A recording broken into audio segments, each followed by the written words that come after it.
미국의 켄터키주 루이빌 의과대학 병원에서 40세 중반의 남자 둘이 병원에 입원을 했습니다. 한 사람은 몸이 너무 허약해서 수술을 할 수 있을지 걱정을 해야 할 정도가 되었고, 또 한 사람은 겉으로 보아서는 건강해 보이는 남자였습니다. 두 사람이 똑같은 병으로 같은 수술을 받았는데 너무 허약해서 걱정했던 남자는 회복을 했고, 건장하다고 생각했던 남자는 회복하지를 못했습니다. 의료진들이 이 결과를 보고 좀 이상하다 생각을 하면서 왜 이런 결과가 나왔는지를 연구하면서 내린 결론입니다. 수술하기에 너무 허약해서 죽을지도 모른다는 환자는 기다리는 사람들이 있었다고 합니다. 자신이 회복해서 나갈 때 기다리는 아내와 자식들이 있었고, 교회는 이 사람을 위하여 중보 기도하며 기다리고 있었습니다. 반면에 죽은 남자는 기다려주는 사람이 없었습니다. 수술하고 회복해도 자기를 기다려줄 아내도 아이들도 없는 사람이었습니다. 그는 이혼을 한 남자로 10여 년 동안 혼자 떠돌이로 다니며 살다가 병이 들어서 병원에 와서 수술을 한 사람이었습니다. 나를 기다리는 사람들이 있다는 것은 행복한 일입니다. 아이들이 왜 문제아가 되는가? 학교에 갔다가 집에 돌아오면 나를 기다려줄 엄마가 계시지 않기 때문입니다. 남편이 왜 바람이 납니까? 물론 여러 가지 이유가 있겠지만 집에 돌아가면은 바가지 끓는 아내는 있지만 따뜻하게 자기를 기다려주는 사람이 없기 때문이죠. 이스라엘 백성들이 고난의 역사 속에서도 견뎌 나갈 수 있었던 힘은 메시아를 기다리는 마음 때문입니다. 성경에 나오는 많은 신앙의 사람들이 고난을 겪었던 모습을 우리는 보게 됩니다. 그러나 중요한 것은 그들은 고난을 신앙으로 이겼습니다. 그들이 고난을 이긴 것은 극기와 인내의 힘 때문이 아니라 자기를 지켜봐 주시고 기다려 주시는 하나님이 계셨기 때문입니다. 그 하나님으로 위로를 받고 그 하나님으로 도움을 받고 고난을 극복할 수 있었습니다. 사도 바울은 오늘 본문의 아시아에서 복음을 전거하다가 살 소망이 끊어질 정도로 어려웠던 때가 있었습니다.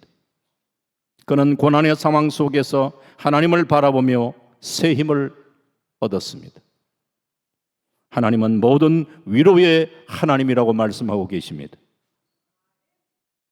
우리의 삶의 어떠한 상황 속에서도 우리를 지켜주시고 기다려주시는 모든 위로의 하나님을 경험하며 어떠한 힘든 상황 속에서도 믿음으로 신앙으로 승리하시기를 주의 이름으로 축원합니다. 그런 면에서 첫 번째 살펴보려고 하는 것은 우리가 살아가면서 이 고난을 때로는 직면하게 되는데 고난을 어떻게 받아들이는가? 고난은 우리의 삶의 한 과정으로 그렇게 수용하는 자세가 필요합니다. 사도 바울은 2차 전도 여행 때 아덴이라는 도시를 가게 됩니다. 오늘날로 하면 아테네죠. 이 아덴은 철학의 도시요 우상의 도시입니다. 바울이 이들과 논쟁을 하면서 복음을 전해 보았지만 큰 성과를 거두지 못하고 상당히 위축된 마음을 가지고 가게 된 도시가 고린도입니다. 고린도는 항구 도시입니다. 그런데 당시 로마는 글라우디오 황제 때에 유대인들을 일방적으로 로마에 추방시켜 버렸습니다. 이유는 주후 49년 로마 제국 안에 예수가 그리스도라 믿는 유대인과 예수는 그리스도가 아니다 라고 주장하는 이 유대인 사이에 내란이 일어났습니다. 로마는 종교의 자유는 허용하면서도 정치적인 혼란을 주는 사태는 민감하게 대응을 합니다. 이 글라우디오는 정치적으로 유대인들을 추방시키면서 유대인들이 또 그때 당시 또 많은 부를 가지고 있었기 때문에 유대인들이 가지고 있었던 경제적 주도권을 장악하게 됩니다. 이때에 많은 유대인들이 고린도로 가게 되었습니다. 바로 이 시점에 사도 바울이 아덴에서 고린도로 갔었고, 고린도에서 로마에서 추방되어 왔던 브리스길라와 아굴라 부부를 만나게 됩니다. 당시 추방되어 이 고린도로 온 사람들은 텐트라도 있어야 잘 수 있는 그런 형편이니까, 이런 상황에서 마침 바울은 텐트 만드는 기술을 가지고 있었고, 브리스길라와 아굴라 부부를 만나 교제도 하면서 이 텐트 만드는 일들을 하면서 아마 당시 많은 사람들에게 또 도움이 되었겠죠. 그리고 추방되어 왔던 유대인들에게 회당에서 말씀 전하는 일을 하고 하면서 고린도 교회가 세워지게 됩니다. 바울은 이 고린도에서 1년 6개월 정도 거기에서 또 사역을 하다가 그 후에 에베소로 가게 됩니다. 이 바울 사도가 고린도 교회를 떠난 이후에 고린도 교회 안에는 많은 문제들이 일어나게 됩니다. 분파 문제를 위시해서 교회 안에 성적인 범죄까지 생기게 되고, 은사 문제로 또 시끄러워지기도 했습니다. 바울은 많은 문제를 안고 있었던 고린도 교회에 강력한 책망과 권면의 말씀을 써서 디도편에 보내게 됩니다. 나중에 디도를 통해서 고린도 교회 소식을 듣게 되는데, 다행스럽게도 고린도 교회 성도들이 바울 사도의 서신을 받아들고는 회개하고 돌이키는 역사가 일어났습니다. 하지만 여전히 바울 사도에 대한 오해를 하면서 헐뜯고 비난하는 그런 무리들도 있었습니다. 바울은 고린도 교회에 다시 편지를 쓰면서 지난번에는 너무 책망을 하고 또 그들에게 참 지난번에는 책망을 하고 또 권면도 하고 했지만서도 이번에는 좀 위로를 좀 하는 것이 좋겠다라고 생각을 하는 이런 생각 속에 오늘 고린도후서가 시작되고 있습니다. 그래서 고린도후서 1장 1절 말씀은 이렇게 시작합니다. 하나님의 뜻으로 말미암아 그리스도 예수의 사도된 바울과 형제 디모데는 고린도에 있는 하나님의 교회와 또 온 아가야에 있는 모든 성도에게라고 이렇게 시작을 하죠. 여기에 자신을 소개하면서 하나님의 뜻으로 말미암아 그리스도 예수의 사도된 바울이라고 얘기합니다. 자신의 사도권에 대해서 지금 현재 도전하는 그런 사람들이 있었기에 지금 현재 바울은 자신이 하나님의 뜻으로 말미암아 사도가 되었다 하는 사실을 얘기를 하고 있습니다. 사도 바울이 쓴 서신서, 사도 바울이 쓴 이 성경 말씀 속에서 보면은 자신의 사도권에 대한 얘기를 하는 곳에는 보면은 사도권에 대해서 부정을 하고 바울이 언제 사도가 됐냐라고 하는 이런 무리들이 있었던 경우가 많습니다. 그들을 향하여 나는 하나님의 뜻을 따라 사도가 되었다 하는 것을 얘기를 합니다. 그러면서 하나님의 뜻으로 사도가 되었고 하나님의 보낸 자로서 바울은 지금 여러 가지 어려운 여건 속에 믿음을 지키려고 애쓰는 사람들에게 위로의 말을 지금 전하고 있습니다.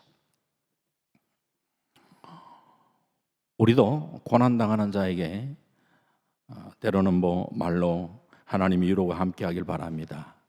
또 문자를 통해서 하나님의 위로가 함께하길 바랍니다 라고 그렇게 문자도 보내기도 하고 하지만 과연 그것이 참 얼마나 어려움을 당하고 있는 또 슬픔을 당하고 있는 그분들에게 위로가 될까?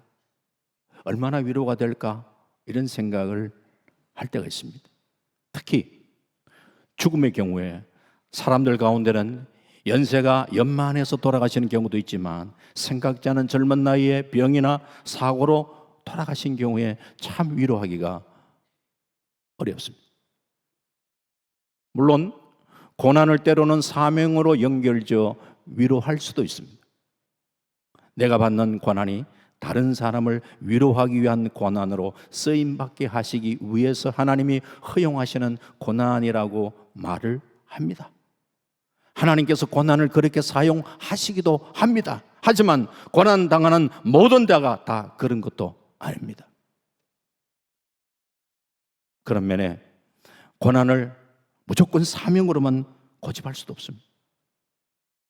그렇다면 고난은 어떻게 우리는 받아들여야 되는가? 물론 100% 우리가 고난에 대한 해석을 다 할 수는 없어요. 하지만 고난이라는 것은 우리가 살아가는 삶의 현장 속에 보편적으로 일어날 수 있는 일이라 그렇게 우리는 수용할 수밖에 없습니다. 다른 사람이 당하는 일, 이게 남의 일로만 생각했던 이 일이 나에게도 당할 수가 있구나. 사람이 살다 보면은 이런 일도 내가 겪을 수 있는 거구나. 그것이 우리 인생입니다. 고난은 보편적이고 누구에게나 찾아오는 것입니다. 이스라엘 백성들을 애굽에서 이끌어내었던 모세도 고난받은 종이었습니다. 동방의 의인으로 어렵게 살았던 욥도 하루아침에 재산도 자식도 잃어버리는 고난을 당했습니다. 욥의 입장에서는 왜 이런 고난을 당해야 하는지 이해할 수 없는 거죠. 또 욥기서 전체를 봐도 고난의 이유를 정확하게 명확하게 우리에게 얘기하고 있지 않습니다.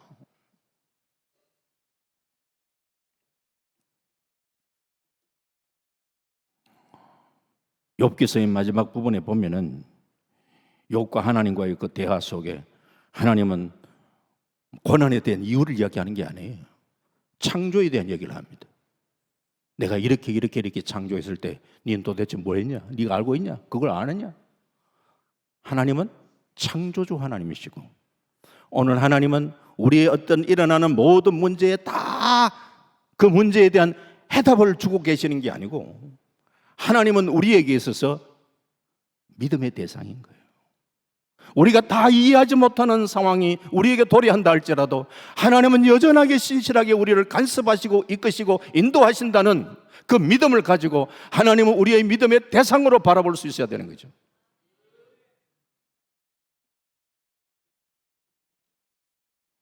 예수님의 수제자 베드로의 가정에도 장모님이 열병으로 심한 고생을 했던 적도 있었고 베드로 자신도 주님 때문에 많은 고난을 당했습니다.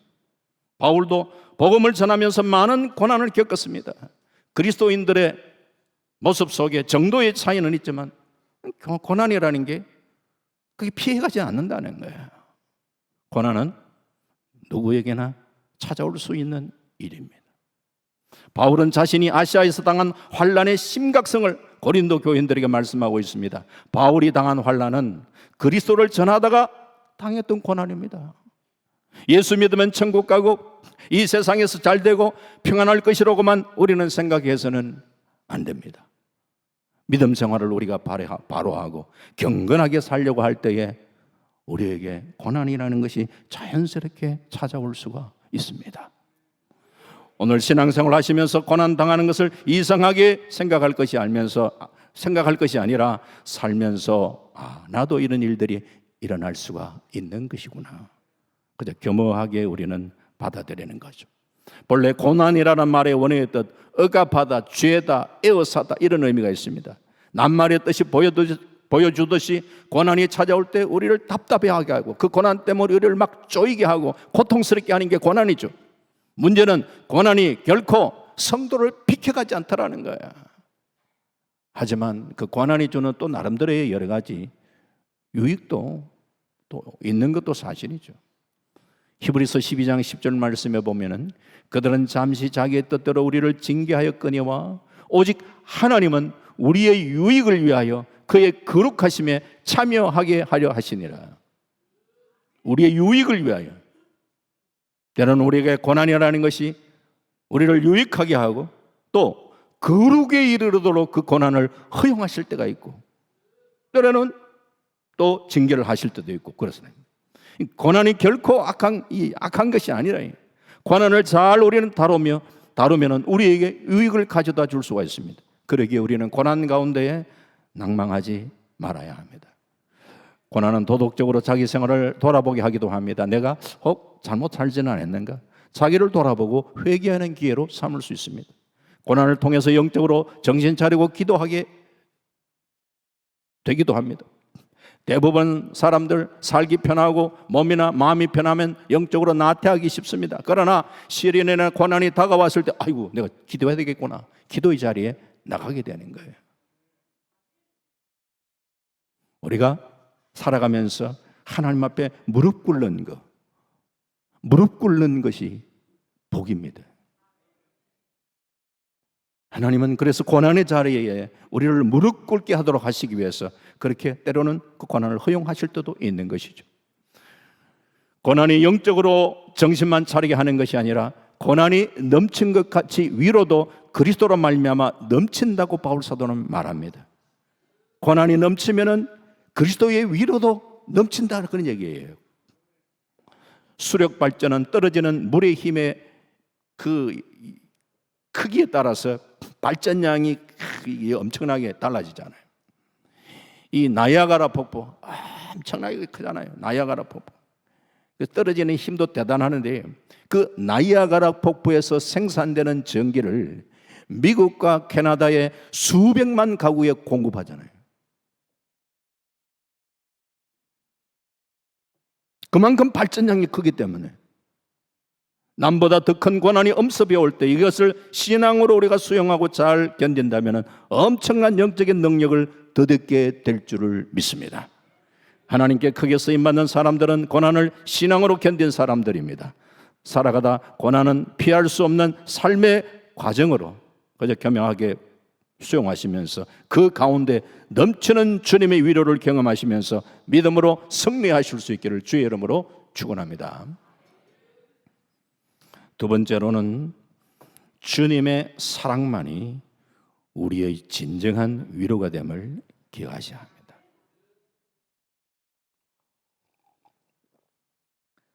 사람이 당하는 큰 슬픔 중에 하나는 사랑하는 사람을 잃어버리는 일입니다. 상을 당하면 많은 사람이 위로를 합니다. 서양 사람들은 상가에서 밤지 새고 이런 일 잘 안 하잖아요. 지금은 우리나라도 문화가 많이 바뀌었지만 과거에는 상을 당하고 하면은 또 가까운 사람들, 또 친구들 이런 사람들은 이 슬픔 당한 사람을 위로하는 걸 미덕으로 생각을 하면서 밤을 같이 세워주는 참 좋은 그런 나름대로 의미이기도 한데 밤 세우는 게 또 힘드니까 이게 이제 조금 변형이 되어서 이 밤을 세우면서 삼겹살 안주에 술을 그렇게 갖다 놓고 그러면서 곤드레 만들어 대기도 하고 화투치고 포카하면서 떠들어대는 그런 모습을 우리는 가끔 보게 되는데 참 진정한 위로의 모습이라고 보기는 조금 그렇죠. 진정한 위로는 하나님께 있습니다. 사도 바울은 오늘 고린도후서 1장 3절에 찬송하리로다 우리 주 예수 그리스도의 하나님이시오 자비의 아버지시오 모든 위로의 하나님이시며라 했습니다. 우리가 살아가다가 어떤 문제가 생기면은 그 문제 때문에 누군가의 위로를 받을 수 있죠. 또 그러나 세상은 하나의 문제를 해결하면은 그걸로 끝나는 것이 아니라 또 살다 보면 또 문제가 생기고 또 문제가 생깁니다. 죄송합니다. 계속해서 문제를 직면하게 되는데 이때마다 사람들이 다 위로할 수는 없잖아요. 그런데 하나님께서는 특정한 사건에서만 위로하시는 것이 아니라 모든 위로의 하나님이시라고 하는 거예요. 그래서 3절에서 7절까지 위로가 10번이나 나옵니다. 고난의 목적이 다른 사람을 위로하기 위해 지금 내가 그렇게 고난을 받고 있는 것이라고 우리가 쉽게 말하기는 힘듭니다. 내가 받는 고난이 누군가의 위로를 위한 사명을 받아들이기까지 사명이다. 그걸 받아들이기까지는 사실 좀 시간이 흐르고 또 아무나 그 사명을 받아들이기 어렵습니다. 그 중요한 것은 그리스도의 위로라는 거예요. 고린도후서 1장 5절에 그리스도의 고난이 우리에게 넘친 것 같이 우리가 받는 위로도 그리스도로 말미암아 넘치는도다. 중요한 것은 그리스도의 위로입니다. 우리가 혹 이런 말들을 할 때가 있습니다. 내가 당하는 어떠한 고난도 그리스도의 고난에 비교할 수는 없지 않냐. 즉 예수님께서도 고난을 당하셨고 그 고난을 이기셨는데 우리가 당하는 고난은 예수님의 고난과는 비교할 수가 없는 고난 아니냐. 그러니까 고난을 당하면서 낙심하고 좌절해서 되겠냐. 우리 주님께서도 우리를 위하여 그렇게 고난 당하신 것을 우리가 묵상하면서 우리가 그 주님 바라보며 넉넉하게 이겨야 되지 않겠냐. 이렇게 권면할 수도 있습니다. 틀린 말은 아닙니다만은 잘 한번 좀 생각을 해볼 필요가 있습니다. 과연 주님께서 우리가 당하는 고난의 본을 보여주시기 위해서 우리 예수님께서 고난을 당하셨는가? 아니라는 거예요. 예수님께서는 나도 이렇게 고난을 당했는데 예수 믿는 너희도 고난 당하는 것은 당연한 것 아닌가? 내가 잘 견뎠으니까 너희도 잘 견뎌야 한다. 이런 의도로 우리 예수님이 고난 당하신 게 아닙니다. 그럼 어떤 마음일까? 부모가 자식을 키우면서 여러 어려움을 겪을 수 있습니다. 고생스럽게 자식을 키울 때 있습니다. 그 부모님은 자식들에게 내가 너희들을 위해서 이렇게 고생하고 어려움을 겪었으니까 너희들도 살아가면서 어려움이 생기면은 나처럼 이렇게 다 이겨내야 된다. 너희들 키우면서 얼마나 힘든지 아냐? 아빠 엄마는 잘 이렇게 견뎠다. 그러니까 너희들도 살다가 좀 힘든 일이 생기면은 아빠 엄마처럼 잘 견뎌야 된다. 이런 식으로 얘기할 수 있지만 그렇게 얘기하면은 오늘날 자녀들은 어떻게 생각하느냐? 꼰대로 생각합니다.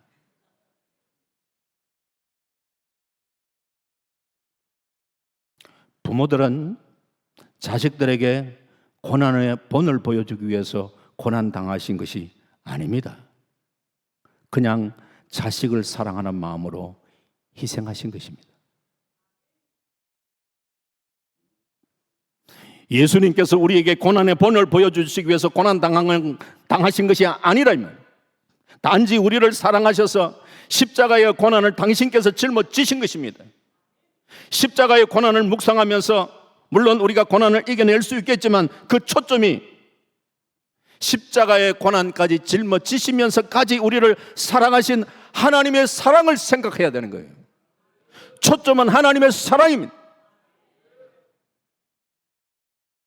그 사랑을 의지하면서 우리가 고난을 이겨내는 거예요. 십자가를 통하여 우리를 건져주셨던 그 하나님의 사랑만이 진정한 우리의 위로가 되는 줄을 믿습니다. 헬라어의 위로, 파라칼레오, 가까이서 부른다, 초청한다 이런 의미 갖고 있죠. 고난 때문에 시리에 빠져 있을 때, 고난 때문에 넘어졌을 때 가까이 곁에 다가와서 다정하게 불러주시는 하나님의 사랑, 그 하나님의 사랑이 바로 우리의 위로가 되는 것이죠.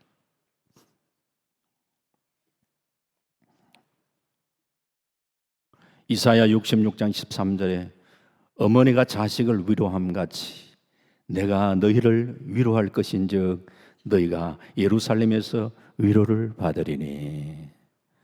어머니의 따뜻한 사랑으로 자식을 위로함같이 하나님의 따뜻한 사랑이 너희를 위로할 것이다 라고 얘기를 합니다. 우리는 고난 가운데 실족하지 마시고 우리를 사랑하시는 이 주님의 사랑으로 위로를 얻고 믿음 위에 견고하게 설 수 있기를 다시 한번 주의 이름으로 축원합니다.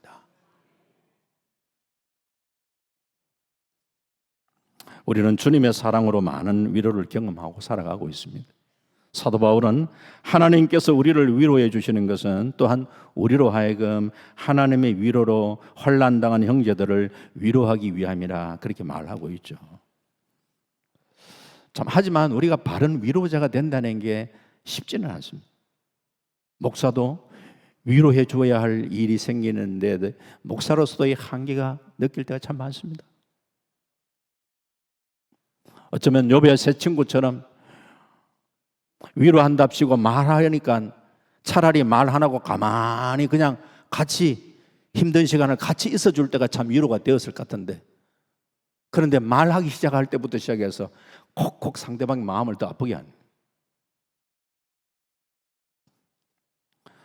상품 백화점 붕괴했던 그 사건은 연세 드신 분들은 다 기억을 하잖아요.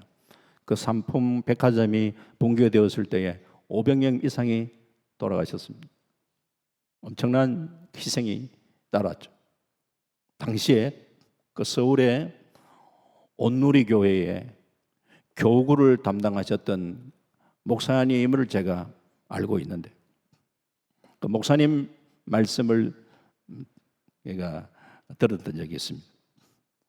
그때 당시 얘기를 하시면서 자기 교구만 하더라도 7가정이 사고를 당하셨다니. 어떤 가정은 아들이 취직을 해서 첫 월급을 받아서 어렵게 자기를 키워주신 부모님께 보답하고자 하는 그런 마음으로 아버지한테 이 삼풍 백화점 상품권을 선물로 드렸. 아버지가 그 상품권을 가지고 난생 처음 백화점에 양복맞추러 갔다가 사고를 당하신 거예요. 이렇게 사고당한 가정을 위로하러 다니면서 당시에는 시신을 찾지 못한 가정이 많아서 시신 찾게 해달라고 기도하는 가정들이 여기저기 많은 거예요. 이런 가정 만났을 때 딱히 할 말이 없어서 그냥 같이 붙들고 울었다는 거예요. 이 목사님이 개척을 해서 어느 정도 교회가 안정이 되고 한 15년 만에 온누리 교회를 다시 갈 일이 있어서 가보셨다니. 그 중에 한 분은 중직자가 되셔서 참 목사님을 반갑게 이렇게 맞이하시면서 이런 말씀 하시더라는 거예요. 목사님, 그때에 아무 말씀하지 않으시고 함께 울어주셔서 너무 감사했습니다. 우리가 때로는 말로 위로하려고 하기보다도 우는 자와 함께 울어줄 수 있는 그것이 필요할 때가 더 많은 것 같습니다. 사도 바울은 하나님의 위로가 자신만을 위한 것이 아니라 성도들을 위해 주신 것이라 고백합니다. 나만 위로받고 끝나는 것이 아니라 이 말이죠. 지금 세상에는 주님의 위로와 도움이 필요한 자들이 참 많습니다. 이러한 자들에게 우리는 주님의 위로를 전해야 되는데, 이 위로자의 역할을 할 때도 우리가 좀 기억해야 될 게 있습니다. 때로는 많은 고난을 이제 극복을 한 사람들이, 야, 난 너희보다 더 많은 고난을 다 겪었어. 그런데도 내가 다 그 고난 이겼지 않냐? 야, 날 봐. 물론 그게 도움이 될 수도 있지만 그게 우리가 위로자의 역할을 하는 바른 태도는 아닙니다. 우리가 위로자의 역할을 할 때에 나의 고난을 드러내는 그것이 나의 의가 되는 모습으로 그렇게 전달하는 것이 위로자의 모습이 아닙니다. 내가 고난 가운데 이겨낼 수 있었던 것은 내 의가 아니라 십자가를 통하여 우리를 사랑하셨던 그 사랑의 힘이, 하나님의 사랑이 나를 버티게 해줬다. 나를 견딜 수 있게 해줬다. 하나님의 사랑을 가지고 위로를 전할 수 있어야 되는 거예요. 나는 이보다 더 어려움을 당하고 그래도 다 견뎠다. 뭐 이런 것 가지고 그렇게 우리가 접근하는 것은 바른 태도가 아닙니다. 주님의 위로를 경험한 사람은 이것을 알지 못한 자에게 주님이 우리의 구주가 될 뿐만 아니라 진정한 위로자가 된 것, 그 주님의 사랑이 힘든 그 순간에 나를 위로했듯이 그 사랑으로 너희가 일어서기를 원한다라고, 그렇게 우리가 위로자 역할을 할 수 있길 바랍니다. 십자가를 통해 주님의 고난도 묵상하지만 더 중요한 것은 십자가를 통하여 주님이 우리를 얼마나 사랑하셨던가를 다시 한번 더 확인하는 거예요. 고난 가운데도 여전히 주님은 변함없는 사랑으로 우리를 사랑하신다는 이 확신이 우리를 고난 가운데서 이겨낼 수 있게 하는 줄을 믿습니다.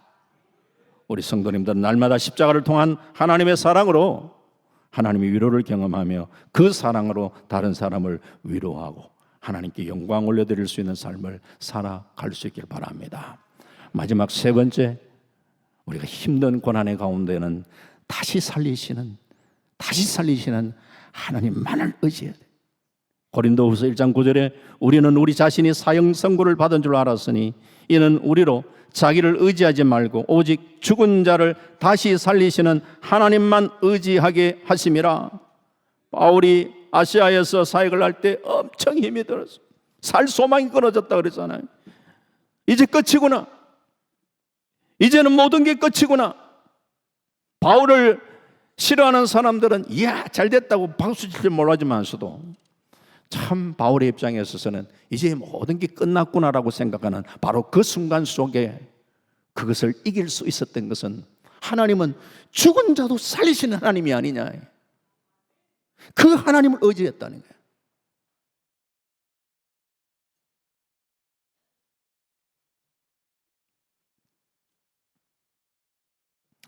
물론 고난이 키질 역할을 하고 돌이켜질 역할을 하고 이렇게 해서 진짜와 가짜를 구별하는 역할을 하고 영적인 면에서 여러 가지 우리를 깨우칠 때가 있죠. 그렇지, 내가 하나님을 의지해야지. 내가 이 세상을 살아가는데 돈이 다 아니구나. 정말 우리가 의지하고 붙들고 대상은 하나님밖에 없구나. 물론 이런 것들을 우리가 깨우쳐 주지만서도 완전 살 소망이 끊겨진 그 상황 속에 바울은 죽은 자를 다시 살리시는 하나님의 능력을 그가 새롭게 경험하고 체험했다는 거예요. 우리 앞에 환난이 당하고 어려움을 당할 때에 오늘 우리들도 죽은 자를 살리시는, 없는 것을 있게 하시는 그 주님을 의뢰하면서 그분만이 나의 소망이 됨을 우리는 바라보면서 그분을 통하여 새 힘을 얻고 위로를 얻을 수 있는 그런 은혜가 있기를 바랍니다. 고린도후서 1장 10절에 그가 이같이 큰 사망에서 우리를 건지셨고 또 건지실 것이며 이후에라도 건지시기를 그에게 바라노라. 주님의 위로는 단순한 말로만 하시는 위로가 아니잖아요. 나사로야 나오라 하시면 죽은 나사로를 살리신 그 능력이 마리아와 마르다를 위로해 주신 것이죠.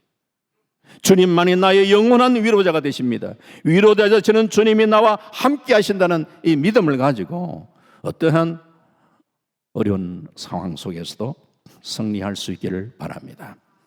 주님은 우리가 당하는 모든 고난의 문제를 해결해 주실 수 있는 분이십니다. 주님 안에서 참된 위로를 얻고 문제의 해결을 받을 수가 있습니다. 모든 위로자 되시는 그 주님을 우리는 바라보며 살아야 합니다. 주님께서는 그리스도를 따라가는 제자들에게 그리스도의 고난에 동참하도록 하시며 그 고난을 이겨낼 수 있도록 위로와 힘을 주고 계십니다. 그러므로 오늘 우리 성도들도 고난이 우리에게 다가왔을 때에 두려워하거나 놀라지 마시고 모든 것을 넉넉하게 이기게 하시는 그 하나님의 위로를 경험하는 그런 시간이 될 수 있기를 바랍니다. 우리가 모든 위로의 하나님으로 쓰임을 얻고 주님께 받은 그 위로로 남을 위로하며 살아가는 그런 성도님이 되시기를 바랍니다. 말씀했습니다. 힘든 세상 살아가면서 이 고난이라는 것 참 우리에게 다가올 때가 많은데 우리가 꼭 사명으로까지 받아들이지 않다 할지라도 살아가는 삶의 한 과정으로 그저 겸허하게 수용하시면 좋겠고요. 십자가의 고난까지 짊어지시고 우리를 사랑하신 그 사랑의 주님이 나를 지켜주시고 나를 바라보고 계시고 나를 기다려주고 계심을 믿고 우리는 나아갈 수 있기를 바랍니다. 그 주님은 죽은 자도 살리시는 능력을 가진 우리의 모든 위로자 되심을 믿고 그분을 의지하고 그분을 붙들고 믿음으로 승리하는 우리 모든 성도님들이 다 되시기를 주님의 이름으로 축원합니다. 아멘. 아버지 하나님 감사합니다. 참 세상이 참 만만하지가 않고 우리가 생각지 않은 여러 가지 많은 힘든 일들이 우리에게 다가올 때가 참 많습니다. 이때마다 우리가 낭망하고 좌절할 것 아니라 십자가를 통해서까지 우리를 위하여 희생하셨던 그 주님의 사랑, 그 하나님의 사랑이 모든 우리의 위로자 되심을 우리가 믿고 그 하나님을 의리하며 어떠한 어려운 상황 속에서라도 믿음과 신앙으로 견뎌내고 승리하는 우리 모든 성도들이 다 될 수 있도록 하나님 역사하여 주시옵소서. 감사드리옵고 예수님 이름으로 기도하옵나이다. 아멘.